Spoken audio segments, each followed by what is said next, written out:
आज आम्ही सर्व धरणग्रस्त जिल्हाधिकारी कार्यालय येथे आलो असता जिल्हाधिकारी साहेबांना निवेदन दिलं की उतावळी धरणाचा मत्स्यव्यवसाय कंत्राट हा उतावळी धरणग्रस्त बांधवांना देण्यात यावा ही आमची कलेक्टर साहेबाला विनंती केली। सहाय्यक मत्स्य आयुक्ताकडे आम्ही वेळोवेळी पाठपुरावा करत आहे, पण त्यांनी आमच्या सर्व पत्राला केराची टोपली दाखवलेली आहे।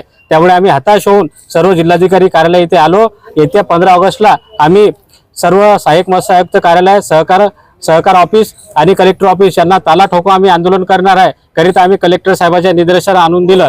लवकरात लवकर आम्हाला सर्व उतावळी धरणग्रस्तांना मत्स्य व्यवसाय कंत्राट द्यावा ही आम्ही नम्र विनंती करत आहे व लवकरच प्रशासनाने याची दखल घ्यावी, अन्यथा सर्व धरणग्रस्तांचा उद्रेक मोठा होऊन सर्व कार्यालयाला आम्ही कुलूप ठोकू। सध्या हे कंत्राट कोणाकडे आणि नियमबाह्य असल्याचे तुम्ही आरोप करत आहात, काय म्हणतो? सध्या हे कंत्राट सर्वोदय मत्स्य व्यवसाय सहकारी संस्था नायगाव देशमुख यांच्याकडे आहे। या संस्थेमध्ये सर्व बोगस सदस्य आहेत।